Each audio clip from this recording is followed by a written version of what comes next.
Yeah, keep trying, Gandalf. Your voice just ain't loud enough that way. Good evening. Please be aware that the first hour and a half of this meeting will be recorded so we can put it onto our website, our podcast, and our YouTube channel. We record in audio only. Feel free to use the podcast on our website along with your big book as a resource if you missed the study portion of the meeting. The study portion is also listed on the website so that you can follow along. Tonight's recap will start on page 110 where it says, "Now let's go back," and end on page 113 at "Recovery may be delayed." And our study portion tonight will start on page 113, "If you have a number 3 husband," and will end on page 115, "Wonders for you socially." And are there any announcements? There are a couple. Good evening, family. My name is Jamie, very grateful, recovered alcoholic. So we've had a couple of changes in District 40, and on Sunday, I became our DCM for District 40, which means that I cannot serve the group as GSR any longer and because I can't have 2 votes at assembly.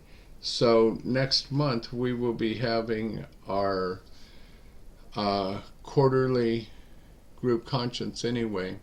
So even though some of you may not live in the state of Tennessee, for those of you who are home group members, you can take our voice to the district meeting, and the voice of the group can be carried to assembly via the district. So please be on the lookout for emails regarding group conscience.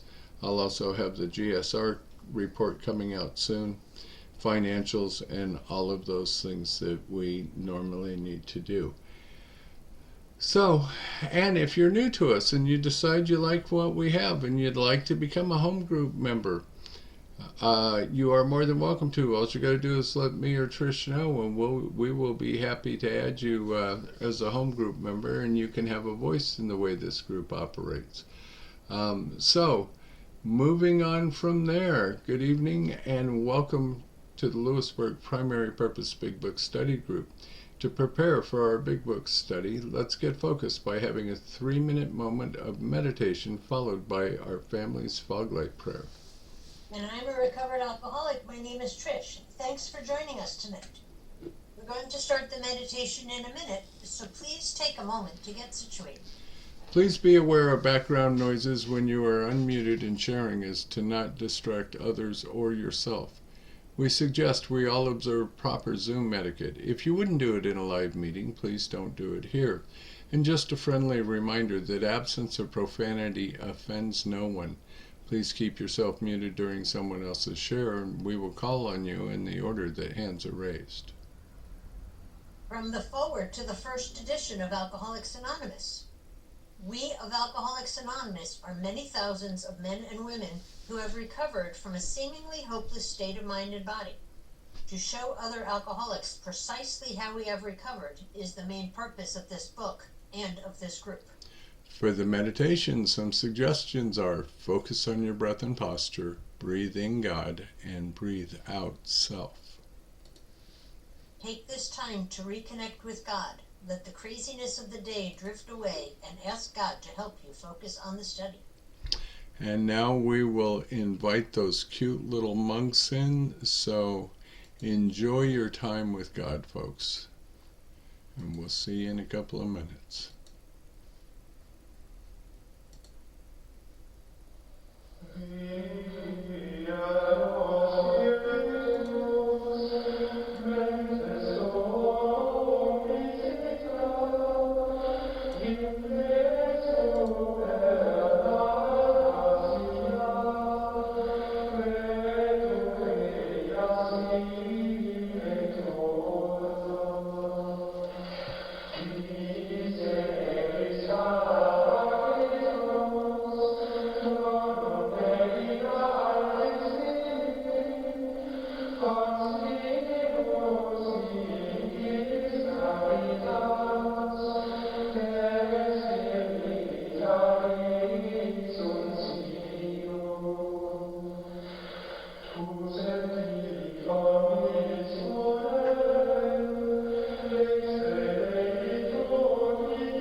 And if you would like to join us in our family's fog light prayer, it's on the screen in front of you.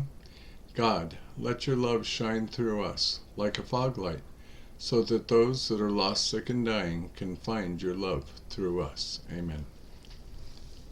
And then let's have our secretary's report. Come on in, Shayla.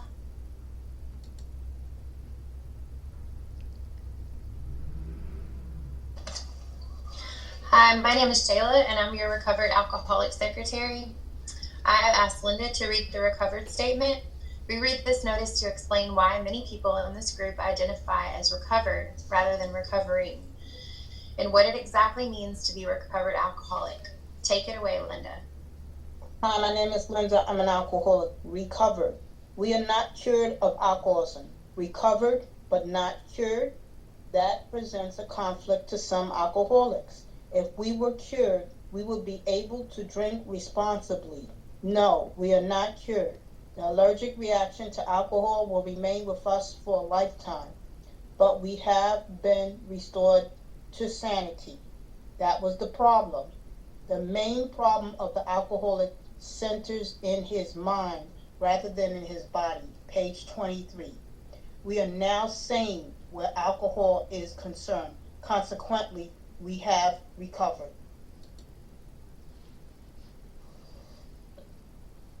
Thank you for joining us tonight. We meet every Tuesday starting at 5:30 p.m. Central Time with a Gerbil Fellowship page, where we chatter for an hour before the start of the meeting. Feel free to bring side dishes to share with the buzzards. Our Big Book study starts promptly at 6:30 p.m. Central Time, and we ask that you be courteous and ready to begin at the sound of the foghorn. We take our Big Book study seriously because of this chat will be disabled during the study. In the 1940s, when the only element of sobriety were God, a Big Book, and one recovered alcoholic working with an untreated alcoholic, the success rate was as follows. From the forward to the second edition of Alcoholics Anonymous, page XX of alcoholics who came to AA and really tried, 50% got sober at once and remained that way. 25% sobered up after some relapsed, and the remainder, those who stayed on with AA, showed improvement. Can we have a show of hands of people joining us for the first time? We've got a couple of people with us tonight. Welcome, welcome to all. Yes, welcome. And then the recovered alcoholics. These are your potential sponsors. Is there anybody celebrating a milestone this week? Yes, I am. Kenny, what you got, brother? Today makes 6 years. Well, Oh, wow, that's awesome. I reckon Trish is fixing to do something about that.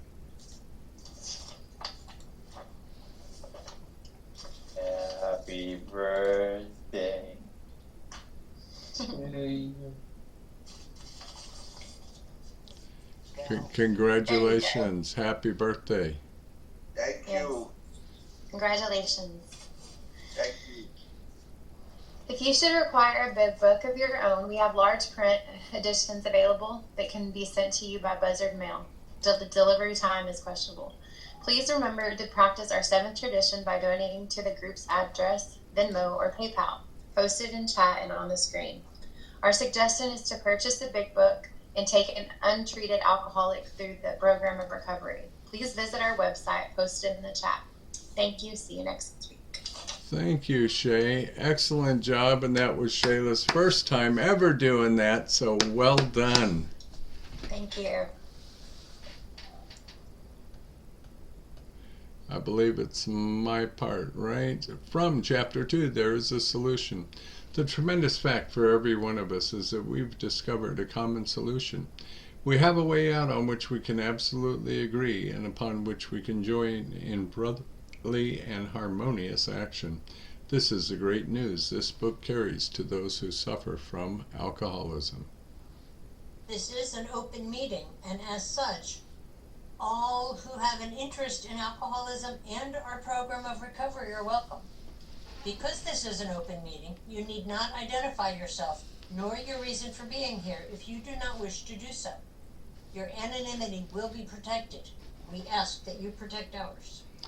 While this is an open meeting, membership in this group is limited to those who wish to recover from alcoholism and have a desire to stop drinking for good and all.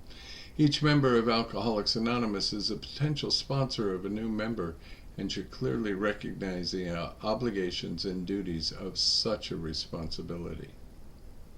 Before we begin our study of the Big Book, last week we reviewed Tradition 6. Tonight, let's take a quick look at Tradition 7. Please refer to page 562 of our book, Alcoholics Anonymous. And come on in, Grand Elf. Good evening, everyone. My name is Randolph the Red Pickle today. And my day has just been run. All right. So, you guys want to know about the seventh tradition? Okay, here it is. Every AA group ought to be fully self-supporting, declining outside contributions. In the long form, it says the AA groups themselves ought to be fully supported by the voluntary contributions of our own members.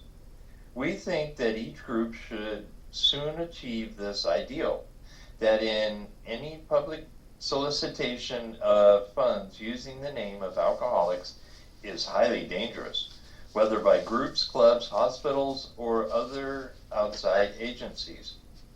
That acceptance of large groups from any source or of any contributions carrying any obligation whatsoever is unwise. Then too, we view with much concern those AA treasures which continue beyond prudent reserves to accumulate funds for no stated AA purpose. Experience has often warned us that nothing can so surely destroy our spiritual heritage as futile disputes over property, money, and authority. So, in researching this, guess what? I went down what they call a rabbit hole. Oh my gosh. I couldn't believe everything that I found on this and stuff. So I tried to surmise it into this and stuff. And in this talk about the seventh tradition of Alcoholics Anonymous, and I'm not going to say what I just said on declining outside contributions. This tradition is more than a guideline for how AA manages its finances. It's a reflection of the principles that sustain and unify our fellowship. Let's start with a bit of history. In the early days of AA, the organization faced significant financial struggles. Meeting places were needed, literature needed to be printed, and funds were often scarce. It was tempting to accept outside help. Offers came from philanthropists, charities, and institutions, all eager to support what they saw as a revolutionary approach to helping alcoholics. One of the most famous of these benefactors was John D. Rockefeller. After learning about AA, he deeply admired the program and wanted to help. But instead of providing substantial funding, he gave a modest $5,000, emphasizing that AA's independence was key to its spiritual foundation. And another thing too, and Steph, just to let you know, he could not profit, so he didn't want to spend any more. He believed so rightly so, that relying on outside contributions could compromise AA's mission. That moment reinforced the importance of self-sufficiency within the fellowship. But why does this matter so much, huh? You ask yourself. First, self-support ensures independence. If AA were to rely on outside funding, it would risk being influenced by donors or organizations with their own agendas. By funding ourselves, we keep our focus clear, helping alcoholics recover. Second, it fosters responsibility among members. When we voluntarily contribute, we're not just keeping the lights on, we're taking ownership of the fellowship that helps us to stay sober. This sense of shared responsibility strengthens our commitment to each other and to our common purpose. Third, it avoids financial entanglements. Outside contributions often come with strings attached. Guess what? It's where those self-agendas come in, whether explicit or implied. By relying solely on ourselves, we avoid conflicts of interest and maintain the freedom to operate as we see fit. And finally, it promotes equality. In AA, no one gains power or influence because of their financial contributions. Whether someone gives $1 or nothing at all, they are all equally welcome and valued. This reinforces the sense of unity and humility that lies in the heart of our program. The seventh tradition just isn't about money. It's about protecting AA's spiritual integrity. It ensures that our fellowship remains focused on what truly matters, and that's helping alcoholics to recover one day at a time. So next time you drop a dollar in the basket or a seventh tradition announcement, remember that you're not just helping to pay for coffee or rent. You're upholding a principle that has sustained AA for nearly a century, a principle that keeps us united, independent, and free to continue our life-saving work. Thank you for letting me be of service this evening. I hope you guys enjoyed it. Thank you. Well done, brother. And yes, we can go down many, many rabbit holes and get kicked to death by bunnies. Now it's time for our weekly segment of That Ain't in the Book. We hear a lot of stuff said in meetings that can't be reconciled with the program as described in the Big Book of Alcoholics Anonymous. One of the things we often hear is this: 90 meetings in 90 days. And Larry Scuba Pickle is going to come in and tell us what the book has to say about that. I'm Larry, and I'm an alcoholic, and the book says we meet frequently so that newcomers may find the fellowship they seek. Thank you so much, my friend. As we study, please make use of the pens, highlighters, and rulers so you can share this experience with another alcoholic. In order for us to stay focused as we study the Big Book, we use the Big Book study guide prepared by Joe and Charlie and Krusty Cliff of the Dallas Primary Purpose Group. Tonight we're going to start our recap on page 110, which will be read tonight by Art, followed by our study portion, which will be read by Lisa. After the page is read, we will ask questions from the imaginary podium, starting back at our study portion that Lisa reads. The answers will be one sentence unless otherwise specified, and multi-part questions are simply a one-sentence answer split up by commas, semicolons, hyphens, and other fun bits of punctuation. And I just posted those pages in the chat. Basically, in English, what that means is we are going to read the material once through and then dissect the information a second time through the question and answer format. Notice how the language in the question gives us a new light in which to consider the studied material. This is important because hearing the question and rereading the content offers a definite way of comprehending the material covered. After we've completed the study, we open up for comment, questions, and observations based on what was just read. If you have spiritual experiences with this information, you are free to share. Please keep your share on topic and under 5 minutes. At the 5-minute mark, you may hear a timer beep to let you know that your time is finished. However, Big Book study is not therapy. Should you begin sharing on topics which are more appropriately discussed in a different setting, for example with your sponsor, please do not be offended when we cut that conversation short and send the buzzards nipping at your heels. For that purpose, we have fellowship meetings before and after our study time. You can never go wrong by commenting on the pages studied, which brings us to the words of one of the co-founders of Alcoholics Anonymous. Sobriety, freedom from alcohol, through the teaching and practice of the 12 steps, is the sole purpose of any Alcoholics Anonymous group.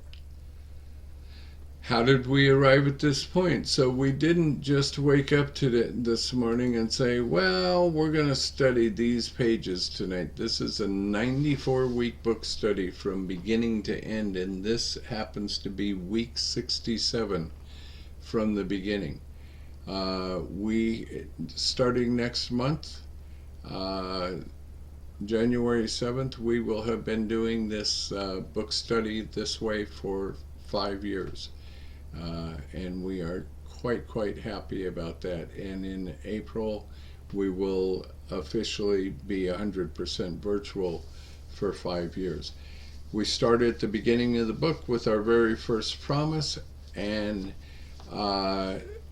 from there we go into the preface, the forewords, and everything through the question format, the doctor's opinion, all the way through to page 164. There's 3 times that we are directed by the book to visit the spiritual experience, so we do that along with it. After we've done the first 164, we spend about 8 weeks on Dr. Bob's Nightmare. Then we have 2 weeks on the traditions with the questions format as well. And for a 4th and final time, we do the spiritual experience on week number 94. And then we don't take a break, we don't go on Christmas break, spring break, we don't fly to Fiji for 6 months. We circle right back around the very next week and start with the title page again all over. And it has been a blessed journey to be with so many of you for this time, and I hope anyone new will keep coming back. Before we start the recap, we will need 5 or 6 virtual hands raised if you would like to be one of our answer readers. And again, please be aware that the first hour and a half of this meeting will be recorded in audio only, so we can put it on our website and our YouTube channel. And Art, would you like to come in and read our recap for us, please? Hi everybody, my name is Art. I'm a recovered alcoholic, and we're starting on page 110. Let's now go back to husband number 1. Oddly enough, he is often difficult to deal with. He enjoys drinking. It stirs his imagination. His friends feel closer over a highball. Perhaps you enjoy drinking with him yourself when he doesn't go too far. You have passed happy evenings together, chatting and drinking before your fire. Perhaps you both like parties, which would be dull without liquor. We have enjoyed such evenings ourselves. We had a good time.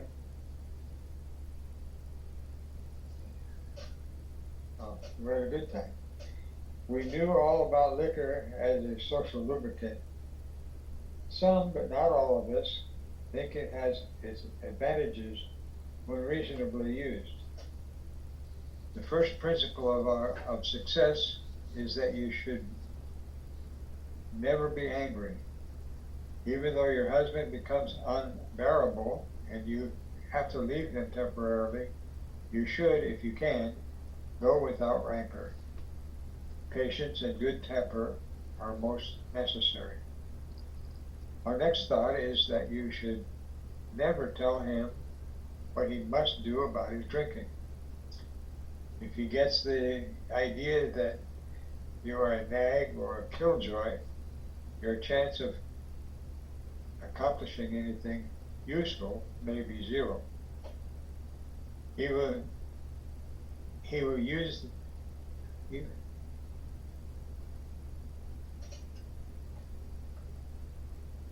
use that as an excuse to drink more. He will tell you he is misunderstood. This may lead to lonely evenings for you. He may seek someone else to console him, not always another man. Be determined that your husband's drinking is not going to spoil your relations with your children or your friends. They need you. They need your companionship and your help. It is possible to have a full and useful life though your husband continues to drink. We know women who are unafraid, even happy under these conditions. Do not set your heart on reforming your husband. You may be able to do so. You may be unable to do so, no matter how hard you try. We know these suggestions are sometimes difficult to follow, but you will save many a heartbreak if you can succeed in observing them. Your husband may come to appreciate your reasonableness and patience. This may be the groundwork for a friendly talk about his alcohol problem. Try to have him bring up the subject himself. Be sure you are not critical during such a discussion. Attempt instead to put yourself in his place. Let him see that you want to be helpful rather than critical. When the discussion does arise, you might suggest he read this book, or at least the chapter on alcoholism.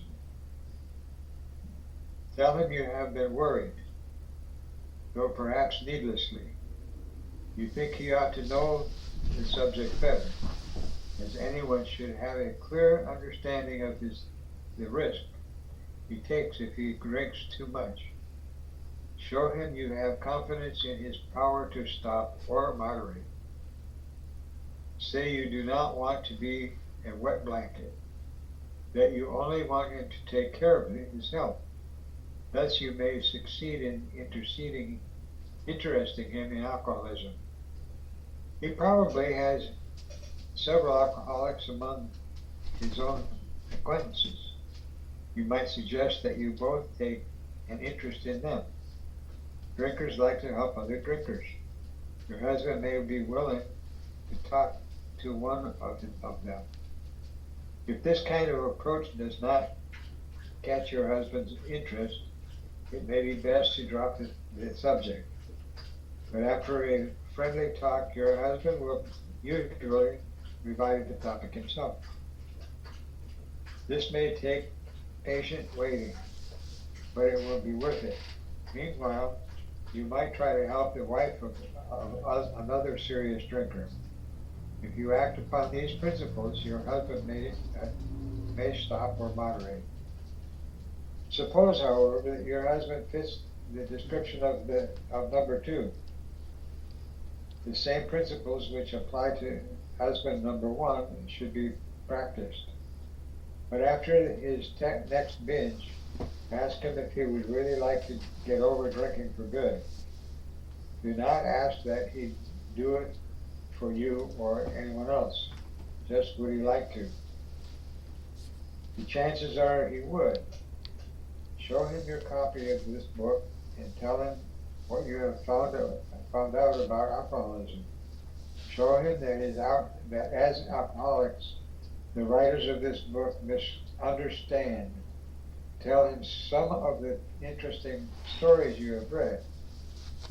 If you think he will be shy of a spiritual remedy, ask him to look at the chapter on alcoholism. Then perhaps he will be interested enough to continue. If he is enthusiastic, your cooperation will mean a great deal.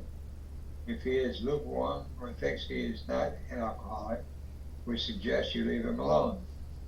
Avoid urging him to follow our program. The seed has been planted in his mind. He knows that thousands of men, much like himself, have recovered. But don't remind him of this after he has been drinking, or he may be angry. Sooner or later, you are likely to find him reading this book once more. Wait until repeated stumbling convinces him that he must act. For the more you hurry him, the longer his recovery may be delayed. Thank you so much, Art. Greatly appreciated, my friend, and we could use at least a couple of more hands to be readers tonight. We only have 2 up. And now, Lisa, come on in, and she's going to do our book study portion. Hi everyone, I'm Lisa, I'm an alcoholic. If you have a number 3 husband, you may be in luck. Being certain he wants to stop, you can go to him with this volume as joyfully as though you had struck oil. He may not share your enthusiasm, but he is practically sure to read the book, and he may go for the program at once. If he does not, you will probably not have long to wait. Again, you should not crowd him. Let him decide for himself. Cheerfully see him through more sprees. Talk about his condition or this book only when he raises the issue. In some cases, it may be better to let someone outside the family present the book. They can urge action without arousing hostility. If your husband is otherwise a normal individual, your chances are good at this stage. You would suppose that men in the 4th classification would be quite hopeless, but that is not so. Many of Alcoholics Anonymous were like that. Everybody had given them up. Defeat seemed certain, yet often such men had spectacular and powerful recoveries. There are exceptions. Some men have been so impaired by alcohol that they cannot stop. Sometimes there are cases where alcoholism is complicated by other disorders. A good doctor or psychiatrist can tell you whether these complications are serious. In any event, try to have your husband read this book. His reaction may be one of enthusiasm. If he is already committed to an institution, but can convince you and your doctor that he means business, give him a chance to try our method. Unless the doctor thinks his mental condition too abnormal or dangerous. We make this recommendation with some confidence. For years we have been working with alcoholics committed to institutions. Since this book was first published, AA has released thousands of alcoholics from asylums and hospitals of every kind. The majority have never returned. The power of God goes deep. You may have the reverse situation on your hands. Perhaps you have a husband who is at large, but who should be committed. Some men cannot, or will not get over alcoholism. When they become too dangerous, we think the kind thing is to lock them up. But of course, a good doctor should always be consulted. The wives and children of such men suffer horribly, but not more than the men themselves. But sometimes you must start life anew. We know women who have done it. If such women adopt a spiritual way of life, their road will be smoother. If your husband is a drinker, you probably worry over what other people are thinking, and you hate to meet your friends. You draw more and more into yourself, and you think everyone is talking about conditions at your home. You avoid the subject of drinking, even with your own parents. You do not know what to tell the children. When your husband is bad, you become a trembling recluse, wishing the telephone had never been invented. We find that most of the embarrassment is unnecessary. While you need not discuss your husband at length, you can quietly let your friends know the nature of his illness. But you must be on guard not to embarrass or harm your husband. When you have carefully explained to such people that he is a sick person, you will have created a new atmosphere. Barriers which have sprung up between you and your friends will disappear with the growth of sympathetic understanding. You will no longer be self-conscious or feel that you must apologize as though your husband were a weak character. He may be anything but that. Your new courage, good nature, and lack of self-consciousness will do wonders for you socially. Thank you so much, Lisa. And tonight's batting order is going to be Linda, Rick, William, Stephanie, and Kenny, and Trish is going to come in with a few comments, and she's going to come in with the first one right now. And our first comment is now for husband number 3. And Linda, kicking it off with you. What may be the case here? All of you will have to unmute, by the way. All of you readers. Linda. Okay, you have a number 3 husband, you may be in luck. Thank you. And Rick, coming to you. Good to see you tonight, my friend. If you are sure he wants to stop drinking, what can you do? Being certain he wants to stop, you can go to him with this volume as joyfully as though you had struck oil. Perfect. William, a 3-part question. A, he may not be what? B, he is reasonably sure to do what? And C, if he does, what will probably happen? You're not sure your enthusiasm, but it is practically sure to read the book, and he may go for the program at once. Thank you. Nope, that's it right there. Thank you. Stephanie, good to see you, sister. If he doesn't go for the program immediately, what will probably be the case? If he does not, you will probably not have long to wait. Thank you. Kenny, coming to you, young man. What should you not do? Again, you should not crowd him. Thank you. Miss Linda, coming back to you. Let him do what? Let him decide for himself. Thank you. Rick, remain cheerful as he does what? Cheerfully see him through more sprees. Thank you. William, when should you mention this topic? Talk about this condition or this book only when he raises the issue. Thank you. Stephanie, what might be a better approach? In some cases, it may be better to let someone outside the family present the book. Thank you. Kenny, what can they sometimes do? They can urge action without arousing hostility. Thank you. Linda, if your husband is otherwise a normal person, what might you hope for? If your husband is otherwise a normal individual, your chances are good at this stage. Now for husband number 4.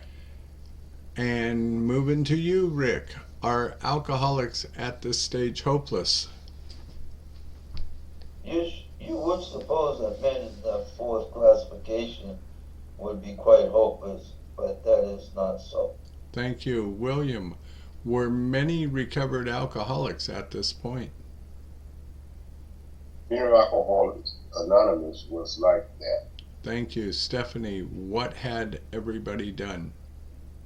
Everybody had given them up. Thank you. Kenny, what seemed certain? Defeat seemed certain. Thank you. And Miss Linda, yet they experienced what? Yet often such men had spectacular and powerful recoveries. Thank you. And Rick, is that true for all of them? There are exceptions. Thank you. William, what is one reason for an exception? Some men have been so impaired by alcohol that they cannot stop. Thank you. Steph, what is another reason?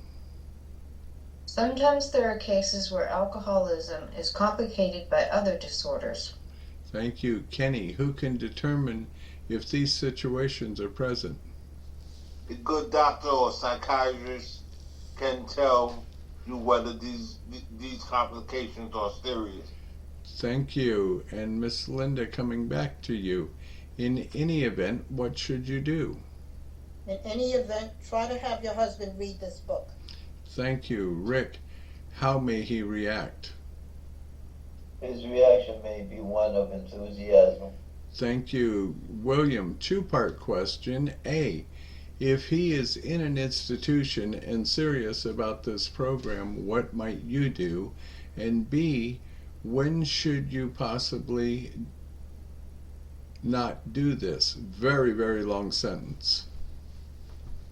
If he is already committed to an institution but cannot convince you and your doctor that he means business, give him a chance to try our method. Unless the doctor thinks his mental condition too abnormal or dangerous. Thank you. Stephanie, is this recommendation a sound one? We make this recommendation with some confidence. Thank you. Kenny, what is it based on? For years, we have been working with alcoholics committed to institution. Thank you. Miss Linda, since this book was published, what has happened? Since this book was first published, AA has released thousands of alcoholics from asylums and hospitals of every kind. Thank you. And Rick, what has been AA's experience with most of them? The majority have never returned.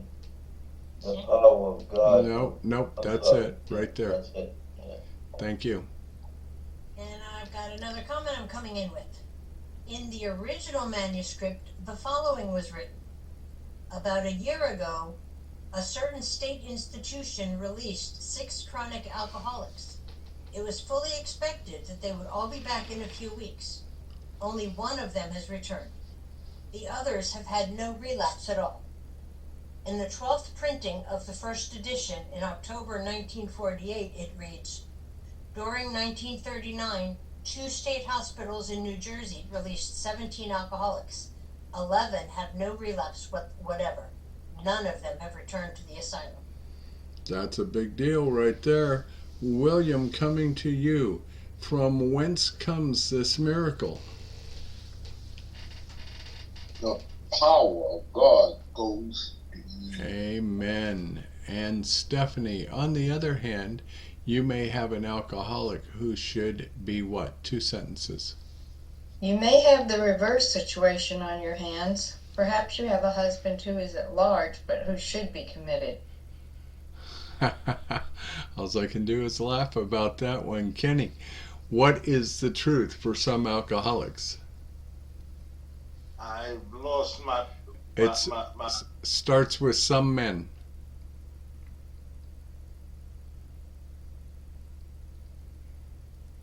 like I said, I lost where I was at. Okay, I'll come back to you in the next round. Linda, will you take that question, please? What is the truth for some of these alcoholics? Some men cannot or will not get over alcoholism. Thank you. That brings a 2-part question to the firemen. So, A, if they become too dangerous, what should you do? And B, who can help with this decision? When they become too dangerous, we think the kind thing is to lock them up. But, of course, a good doctor should always be consulted. Thank you. And William, another 2-part question. Boy, you're hot on those 2-parters tonight. A, when this level of alcoholism is present who suffers, and B, but not more than whom? The wife and the children are, the wife and the children, all such men suffer horrible, but not more than the men themselves. Thank you. Stephanie, sometimes you may have to do what? But sometimes you must start life anew. Thank you. Kenny, is this based on opinion or experience? We know women who have done it. Thank you. Miss Linda, what will make such an event easier? If such women adopt a spiritual way of life, their road will be smoother. While some people view this chapter to be telling the wives to leave their alcoholic husband, the book here clearly states, sometimes you must start life anew. Each wife should make that decision for themselves with spiritual guidance. It is best that each individual be safe. Thank you, Trish. And firemen, if you have a drinking alcoholic on your hands, you probably worry about what? If your husband is a drinker, you probably worry over what other people are thinking, and you hate to meet your friends. Thank you. And William, why do you become more withdrawn?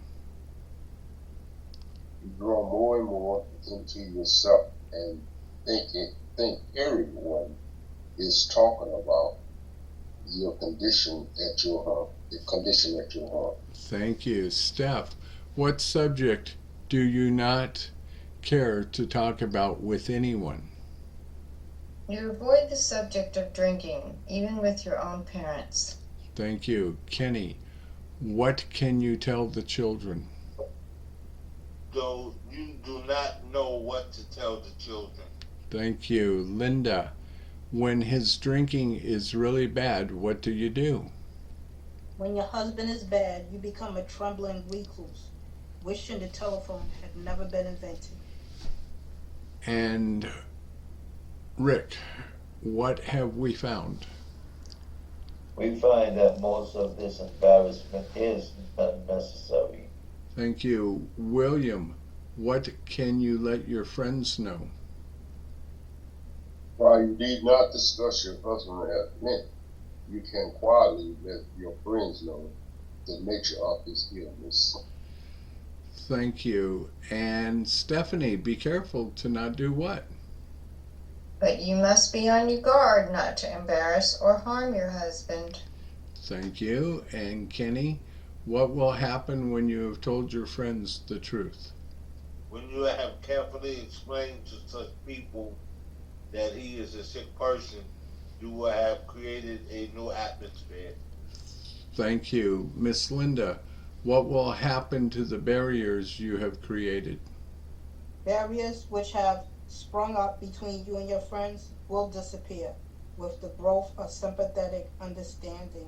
Thank you. Fireman, you will no longer feel what? You will no longer be self-conscious or feel that you must apologize as though your husband were a weak character. Thank you. And William, is the alcoholic normally a weak character? He may be anything but that. Thank you. And to our fair lady Stephanie, you get the final question of the night. What will do wonders for you? Your new courage, good nature, and lack of self-consciousness will do wonders for you socially. Very good. Thank you so much, folks. Everybody can drop their hands and remute yourselves. And now, ladies and gentlemen, the meeting is open for sharing questions, comments, observations, spiritual experience with the material that we've just read. If you're new to us, feel free to jump in and share. Just raise your hand if you don't know where that's at. If you go to the reactions button on your screen, you will find a raise hand option. And by group conscience, as much as we hated to, we did implement a timer in this meeting. So we basically have 5-minute timers. So by all means, feel free to raise your hands, and let's get on with this pickle show.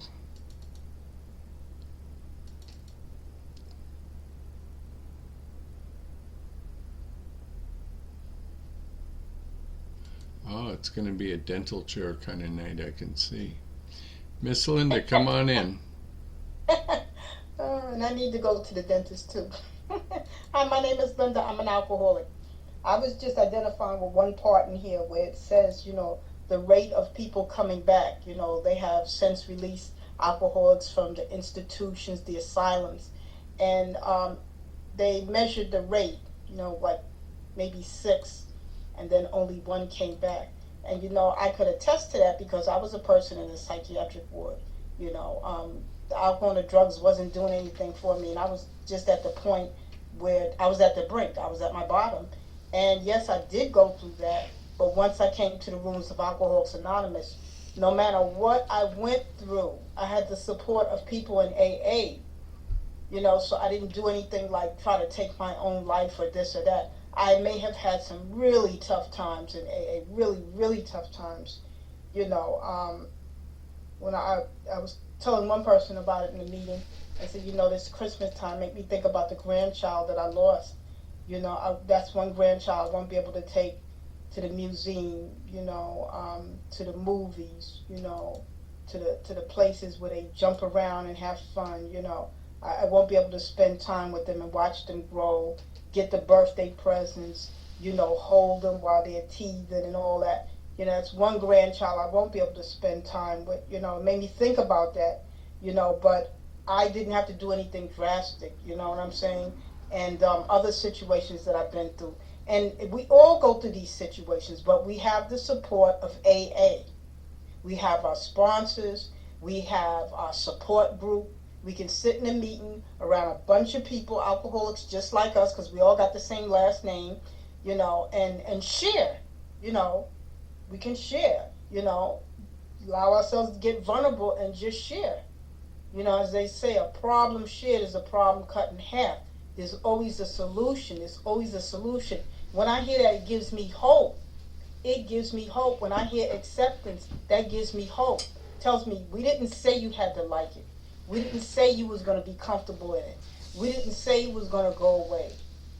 We just said acceptance. We didn't even tell you what the answer is, but there's acceptance. So with all of that I have, I know, I'm not even going to call it direction. I don't know what it is, but just the spirituality of this program and the love and the surrounding and the support. I've never had to return to that place. I've never had to return to those dark places that I was at. I've never had to. And this is the whole thing. When a person relapses, it is a conscious thought. It's on purpose. It's not like, oh, well, it just happened. If you're someplace and someone tells you, listen, put your drink down, don't pick it back up because you don't know which one is yours. If you're hearing these things, if you're hearing, be careful whose house you go to and what you eat. I was watching something today, and this man marinated his pork chops, and I don't even eat pork, but that's what he was eating, and he marinated it in beer. Rum cake. Some people, they put a whole bunch of rum in rum cake. That's why they call it rum cake. And fruit cake too. So it's just so many different things that we're told. So even if you pick up a drink and you feel that it's alcohol and you spit it out, you had to be vigilant. We have to be vigilant all the time. It's not something, well, I had a slip. No. In some cases, it's a conscious effort. It's a conscious decision. This is something that we thought in our mind to do. So if we turn around, if we turn around and we relapse over and over and over and over. One girl told me, she said, I had 3 years. I had 6 years. One time I even had 13 years. I went to ask her, but when are you going to permanently stop? what is this, a revolving door? Is this a game to you? Oh yeah, now I got diabetes because of the liquor. And I'm like, really? Is she really hearing herself? Is she hearing herself? And she would always make all these excuses. Oh, I went to NA. Oh, I was with this person. Oh, it was this relationship. Oh, it was always an excuse. It was always someone else. And some of us, I'm not going to take anyone's inventory or say anything about anyone derogatory, but some of us are done and some of us are not. Some of us are not. And we will return to all those places. But just for today, I haven't returned to any of those places. I don't know what's going to happen tomorrow. I don't know how my mind is going to flip because I'm an alcoholic. But I know today, right now, I'm in a meeting. That's why I always say I have today. Yeah, I may have 36 years, but you know what? I just have today, just like everyone else. Just like the newcomer that comes in. I have today, and I have to be vigilant so I don't return to those places. And I like what they were saying about, the return rate. They made that comparison, and believe me, it's a high success rate. Thank you. Let me share. Thank you, Linda. Glad you are here. William, come on in, young man. Welcome. Thank you. Good evening, everybody. My name is William Alcoholic. And it always makes me on that point whenever we read the book, the observation and the practical experience, and they put this together so that other people may be able to understand that he's not drinking, and definitely I like the way they put the part in there. They told me to say it was only 10% was the physical part and the other 90% was the emotion part. Whenever the wife was getting sick because of her husband's behavior and began to isolate herself, and they told him, they told her to tell them that he's a sick person. You don't have to go into detail. Tell him he's a sick person, and that may change the atmosphere.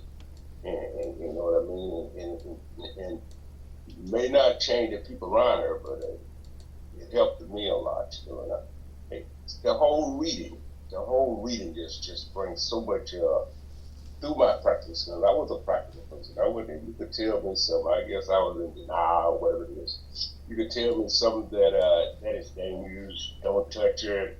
I stole red hot. Don't touch it. I'll come with an idea. I could just smooth my head right across and it won't burn me. So I had to be practical. And I tell you, my first day in the rooms of Alcoholics Anonymous, I failed to be a first traditional worker, but I came up with a master plan. That first day I came to the A, and all I know is seized it in my head when I walked inside of the room. I don't know if I was listening why it happened, but I came up with a master plan. I said, I got 4 important things to do to sit in the rooms of Alcoholics Anonymous. When that noise starts going off in my head, I will go to the meetings and stuff. But I didn't make it. From 1989 to 1992, I was in and out of the room. And one thing that it says, and every time they read how it worked, it's a grave emotion of mental disorder. Talk about the people who couldn't get it. So I classify myself as I said, that's why I can't do it. So I got these mental issues, all this other stuff going on with me and stuff like that. I like this part that I read at the bottom, and it's the power of God goes deep, and that's what started happening to me when I began to surrender, I learned how to get out of my way and allow God to work in my life. And things been good ever since, because they taught me how to live, taught me how to have a high power of my understanding, and definitely program works,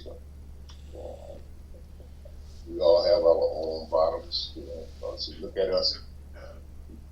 Look the basic same: 2 eyes, nose, mouth, 2 ears, 2 legs, and stuff like that. But that inside stuff is what we have to deal with. So everybody hit their own bottom. It's like fingerprints. And I understand that today. Before I didn't understand that, because I try to put everybody on the same way as I thought, Not so today. I learned how to unconditionally love. I learned how to accept, and to agree to disagree. You know, a whole lot of stuff that I learned, and I learned a lot about alcoholism that I didn't know before. Yeah. So I'm happy to be here. I don't have to suffer anymore. You know, stuff, life on life curve happens on a daily basis, but God is always there no matter what. So thank you. Thank you, my friend. Glad you are with us tonight. And Rick, come on in, my friend. Good to see you. Good to be here with y'all tonight. Rick, alcoholic. I haven't forgotten you all, and I keep you all listed right there in my book. This chapter at one time I was one that I didn't need it. It became a lost chapter to me. You know, it is part of my reads. I enjoy it, but I seem to be in a lot of two wives meetings, reads. But to make it work for me, I have to relabel it to sponsors. My wife is not one that is going to read this now. We're both in pretty good health, so she may shock me someday and say, "Can I borrow your book so I can read to wives?" There's a lot of info here that can help me as a sponsor to, you know, it says it tells her to show this her husband this book, and what I see in the program today, I do look like we all do, and see what's happening with those who are sticking and staying. In my opinion, the ones who are more successful at staying sober do include this kind of meeting in their lives. They stay with the book. I know of a group, several have told me that this group wasn't that it's a Tuesday night. It was open discussion, really, in my opinion, but they call it literature. The attendance have dropped, and I made a mistake. I'm not a mistake. I made a suggestion. Add a big book meeting to your group, which I did on Monday morning, and I'm very grateful for it because there's a lot of people in the program that come to it. I did it with the idea that it's at Serenity Place. It's a men's sober living house. They have a separate building. I have meetings in there, and yes, they do come, but really, it's the program that comes to it. And for me, this book, this chapter, where it tells me, you know, some men and ladies really, but some men have been so impaired by alcohol that they cannot stop. And I know of one like that. Myself and a few others have been trying to help for over 8 years.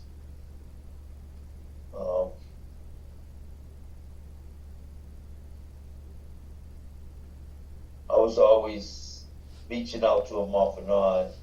I haven't lately because when anyone anywhere reaches out for help, the hand of AA should be there. That you know what I'm saying here, you all. And he's not reaching out. He reaches out, I'll be right there. Like he pulled a fire alarm. And I have a sponsor. He celebrated a year, and he had finished the steps before he celebrated a year. And he's been in and out of hospital with heart conditions. He's an old timer. But we're reading the 12 and 12, and and he asked to read the fourth step in the 12 and 12. You'd think we were reading a comic book because we were sharing our stuff back and forth, and that's what this program is for me now. It is in no way, shape, or form work for me. It's a way of life. It's a way of life that has come to me, that has been gifted to me. And it seems the more I try to give it away, the bigger the gift becomes. So,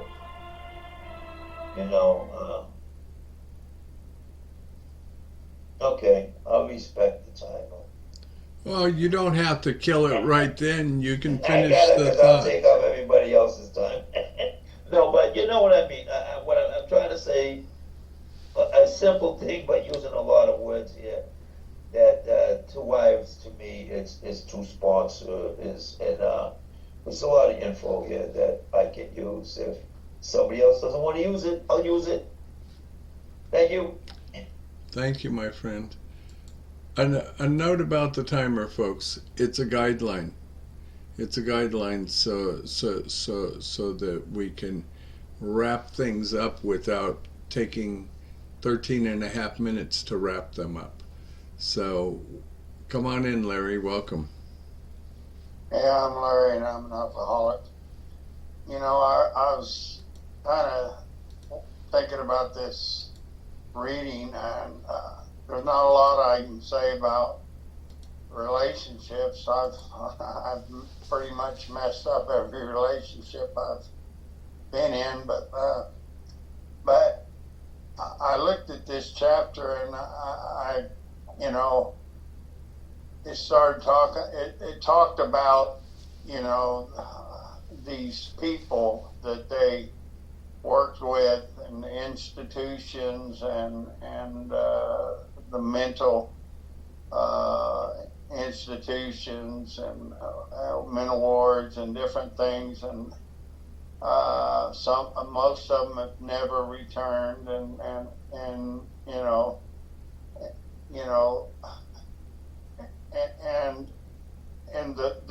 and it's all because of the spiritual side of this program. And the miracle of this program. And I remember when the first year of my sobriety, I worked with a psychiatrist for the entire year, and he helped me tremendously. And I appreciate all that he gave me that first year, because I was a wreck. But all that he did was he helped me, but it was Alcoholics Anonymous that kept me sober. The reason these men were in institutions, and in mental wards, was every time they were let loose was that they could not stop drinking when they released them. They probably had a lot of times that they were let loose from hospitals and different places and said, I can do it now. I'll never drink again. And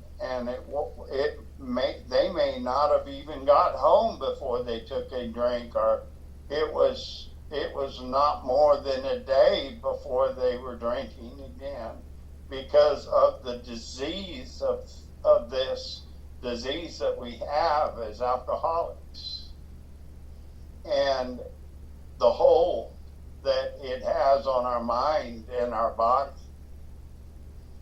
And that's what I remember at the beginning of my sobriety is, yes, the doctor helped me, and they were a huge help in in my recovery in one part, but Alcoholics Anonymous kept me sober in the program of alcoholics. And I remember going to meetings a few years back, and I kept hearing, you know, my counselor said this and my counselor said that, and my you know, and I kept hearing it and kept hearing it, and every meeting I went to, that was the shares, you know, and I had to speak up one time and said, I really don't want to hear what counselors are saying. I appreciate, because I appreciate what these doctors are doing in what they are doing and how they are helping them. But in our meetings, it is what the book says and what Alcoholics Anonymous is saying. That's what's keeping us sober. And I'm so appreciative of this program. And I'm protected of this program because that's why these men never went back to these mental hospitals. It's because of the program and the spiritual side of this program. And that's what's kept me sober for these years. And I love what it has given me and the foundation that it has given me.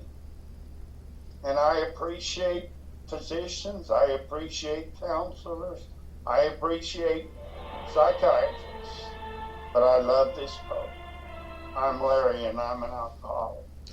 Thank you, Larry. Glad you are with us tonight. Toe Tap and Pickle, come on in. Hey everybody, I'm Toe Tap and Pickle, also known as Trish. And I was in a meeting the other night and we were reading this chapter. And there was somebody who was going on, I hate this chapter, it should be taken out of the book, it has no point. You get the message. And I was able to pull in a lot of the history that I've learned from being in this group into my share at that meeting. And how I use this chapter now. I mean, I don't have a spouse, I don't have a wife. I did, but he wasn't a drinker. And I certainly can use this chapter with anyone that I'm working with. Whether it be sponsee, friend, coworker, it's just one more set of directions for how can I help someone else. And I know I've said it in here before, I've been on both sides of this. I've been the alcoholic in the family, and I've been the fiance of someone who was active in their addiction. And what's jumping out of me at our reading tonight is some men cannot or will not get over alcoholism. And, you know, I had to come to the conclusion with him that he just didn't want to. Thankfully, I reached a point in my drinking that I did want to make a change. But the book says that, you know, sometimes we need to start life anew. And, you know, the book has never tells the wives, you've got to leave, you've got to get out of there, you've got to just walk away from him. But it does say, you've got to start life anew. And then it goes on to say, use the spiritual principles, because we're getting into the point of the chapter where it's introducing the spiritual principles to the wives, and how they can start using the principles of this program in their lives, even if they still continue on in their relationship with someone who's actively drinking. And then after I finished my share in the other group, as this other guy had his share later on, and he's like, you know, I still don't like this chapter. I appreciate everything you said, but the reason I don't like this chapter is because it tells me exactly everything I did to my family while I was out there drinking. And the book also reminds me of that. even though my family, even though my parents didn't realize how much I was drinking, or even that I was drinking, because I wasn't living under the roof at the time, it still affected them.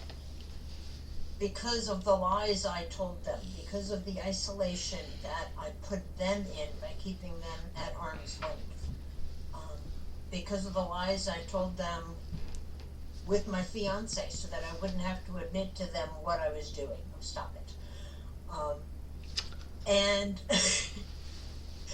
I was finally able, and there was a line in here, and I don't remember exactly where it was, about just talking to your parents. And I finally sat down and had that conversation. And I realized that what I thought was non-support was totally unawareness on their part.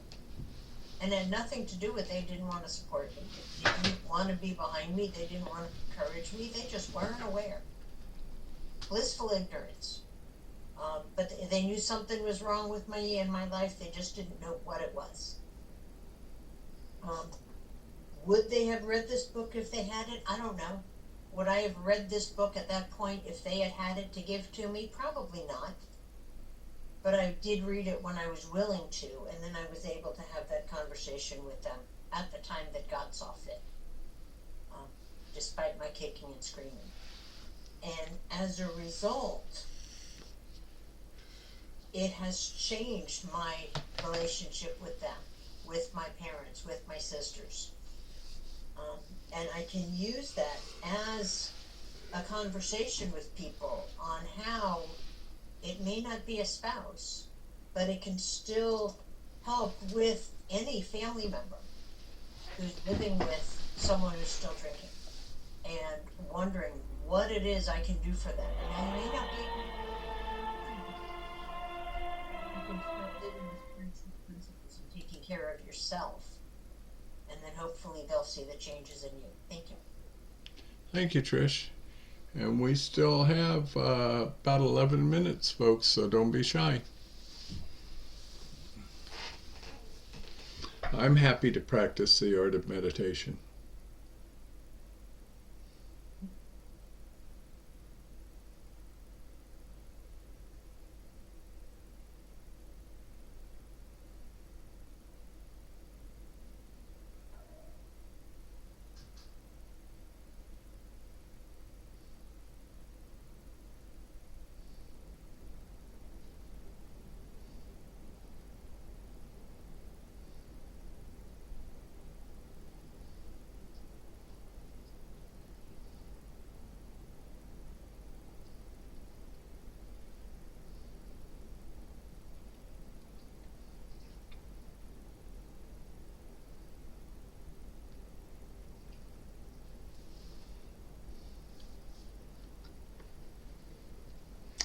It's your meeting, folks.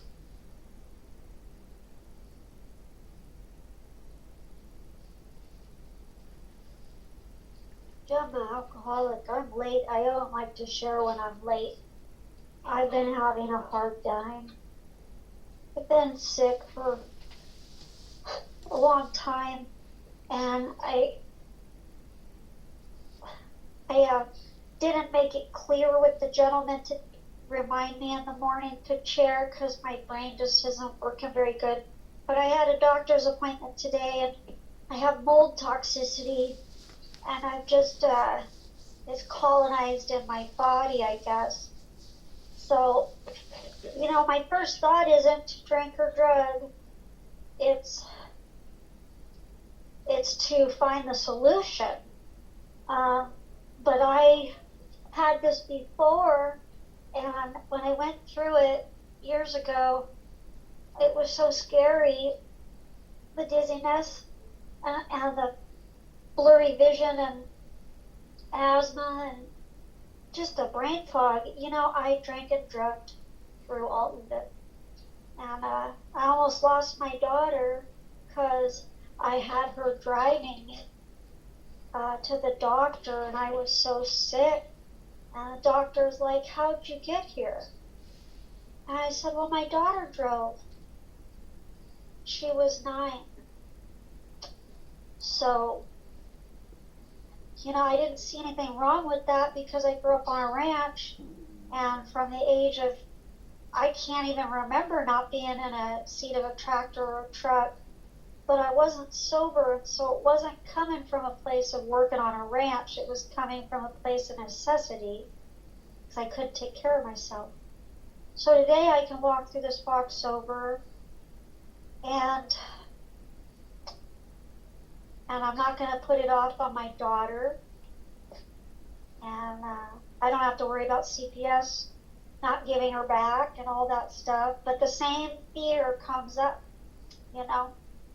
So I didn't know what was going on. I did have a diagnosis a couple weeks ago of an autoimmune type thing going on, and I was like, I've been doing the best for myself ever, and I'm dealing with all this health stuff, but drinking isn't going to help it, and the doctor made a good point today, maybe now you're in just the right place to heal. I'm not in a tent anymore. I don't live in a car anymore. I just had my first Thanksgiving indoors after 5 years. And I'll be having my first Christmas indoors. I'm just so used to survival mode. So it's nice to have a nice doctor. And I told her I'm a drug addict. You can't give me anything for the stress. So I advocated for myself there. And it is a process, but I've survived all the worst days, right? So it's one foot in front of the other. If you ask me to chair, you got to remind me, even if it's a half hour before, because I just have brain fog so bad. Anyway, thank you. Thank you, Gemma. Glad you were with us tonight.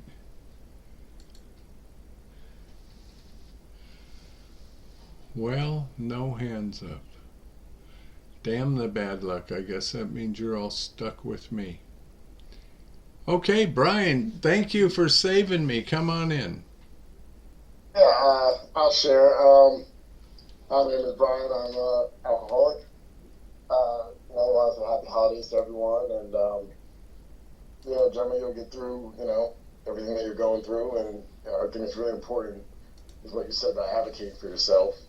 Because, that could have been a moment of an excuse. So, that's something you should be proud of yourself for sure.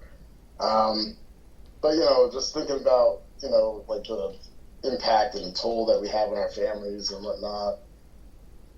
One time, a couple of years back, maybe like 2 years ago, and I don't know if I shared this group or the other group I'm in, but, I found a recording on my phone. Like, I had a voice recorder app, and it had all these, like, about 100 and change recorded messages. I'm like, what is this? And I started listening to the messages, and one after the other was just my father. When are you coming home? Where the F are you? Are you coming home tonight? Are you staying out? What's going on? Call us, let us know what's happening. I mean, one after the other. I mean, it was like at a minimum 50, but it probably was like 100 of these messages. And, just listening to them, it just really made me understand, like, wow, I was a real jerk. I put my parents through a lot, and then not only them, but then my wife, obviously after that. But, that was just one of those moments of just kind of really hearing it all. He would, my dad would say, it would be nice if you let us know what's going on, da-da-da. And I couldn't let them know what was going on because I was drinking. I didn't necessarily know what was going on. I was lying to myself. Oh, yeah, I'm only going to have 1 or 2. I'll be home. But, I'd be out all night, be out till 4, all night, go straight to work. Tell them I spent the night at someone's house. So, I was out drinking literally all night. Going, buying a shirt in the morning and walking into work. And, it just really, that particular moment, I just remember because it just really made me understand kind of the stress and the worry and, that I put on them, my parents, just night after night, continuously. But, once again, that was all I really kind of had to say. But thank you, and happy holidays to everyone again. Thanks, Brian. Glad you are with us tonight. Hopefully we will see you next week. All right, well, I'll come in and close it out. Hi, family. My name is Jamie. Very grateful, recovered alcoholic. And I love this chapter. Why do I love this chapter? Because it helps me in the discovery process of my own alcoholism, for one. In the doctor's opinion, it gives us 5 types of alcoholics. In this chapter, it gives us 4 more types of alcoholics, and I identify with every gosh darn one of them. And I have traveled through all of those back roads through these alcoholics' lives in my own life. There are a couple of things I haven't done. I haven't been institutionalized and so on, though I probably should have been a few times. But the markers are there. The markers are there, and that's what I have to recognize, because, it doesn't matter how damn sorry I am when it comes to my family and those that I've hurt. If I don't recognize my alcoholism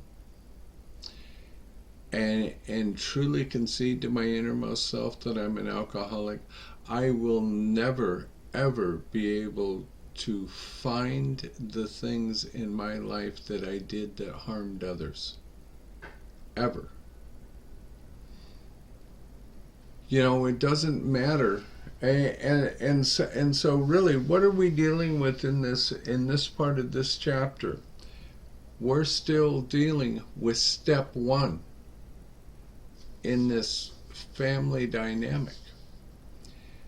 So it doesn't matter how many 4th steps I do, how many 5th steps I take, how much I come and dump my garbage out on the table in a 5-gallon bucket and let it drip into all of your laps. None of that matters if I don't have a solid foundational first step, because I am destined to pick up another drink again if I don't. So again, it's part of a discovery process of my own alcoholism. So when I qualify in a meeting, I qualify what makes me a member of Alcoholics Anonymous and what I'm qualified to speak to people on, but I didn't discover it without the doctor's opinion and this chapter to have a greater understanding of what and why I'm an alcoholic, and even more importantly, what I can do about my alcoholism. I can go through, I can just put down the drink. I can put that down. Once I do, I don't ever have to pick it up. And I know many people in Alcoholics Anonymous like that never get into the work, that never heal. And I don't want to be the guy who just doesn't drink but still lives in untreated alcoholism because I'm not willing to take the spiritual journey. And it's the spiritual journey that gives me the daily reprieve contingent on the maintenance of a spiritual condition that enables me to not have to pick up a drink today. And if I just follow the pathway, and what are we doing here? Another great thing that I love about this chapter is it shows us as recovered alcoholics how to work with wives, how to work with families. Yep, a whole bunch of us don't want anything to do with that. Nope, I'll just work with the drunk. But what happens if we're working with the drunk and he goes home to his family one night and it's 3 o'clock in the morning and they're drunk and that desperate phone call comes from the significant other or a child saying, "Can you please help? Of course I can help, but if I don't help, if I don't get my butt out of bed, if I don't maybe do some 12-step work with another alcoholic and get them out of bed to do so, and there's a reason, because we walk into dangerous situations. So that's why it's suggested that we take two. I've done these 12-step calls without someone before. But if it's a volatile situation, the idea is that you can separate people. And you do that for safety. And maybe you can help diffuse the, hang on, let me let Lisa in. You can diffuse many situations that go on. I can remember making drunken phone calls at 2 and 3 o'clock in the morning myself, being in so much emotional pain. And people cared enough about me to listen. They don't have to give me advice at that point. I listen to people at 2 and 3 o'clock in the morning all the time, sometimes for 4 and 5 hours. There's a reason that I do that. Because the day in their lives will come where they know someone cared enough to just listen, even though they couldn't hear any kind of message, to just listen. And they will remember the kindness that is offered in Alcoholics Anonymous, and I'm responsible to offer that. Sleep is overrated. I like sleep, but it's really overrated. I'll take working with somebody else over sleep any day of the week. And when we happen to be in this chapter doing this with families, what are we trying to do? We are trying to help them go through the discovery process of alcoholism in their own home, so that maybe they can concede to their innermost self that they're alcoholic, and finally start living in a solution and get out underneath the lash of alcoholism. Thank you very much. Trish, you want to take us out? Good. From page 164. Our book is meant to be suggestive only. We realize we know only a little. God will constantly disclose more to you and to us. Ask Him in your morning meditation what you can do each day for the man who is still sick. The answers will come if your own house is in order. But obviously, you cannot transmit something you haven't got. See to it that your relationship with Him is right, and great events will come to pass for you and countless others. This is the great fact for us. Abandon yourself to God as you understand God. Admit your faults to Him and to your fellows. Clear away the wreckage of your past. Give freely of what you find and join us. We shall be with you in the fellowship of the Spirit, and you will surely meet some of us as you trudge the road of happy destiny. May God bless you and keep you until then.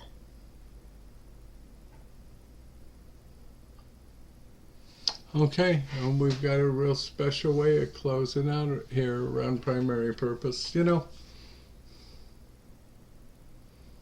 going to say this real quick first. I can remember one time being in a relationship with somebody that got so ugly and so violent, and my mother intervened. Thank God for that intervention. But you know what I know my mom was doing for me the whole time? She was praying for me. So all of us know some real sick people out there in the world. Let's take a second to pray for them. So a moment of silence for them, and we'll close out with the Lord's Prayer. Thank you.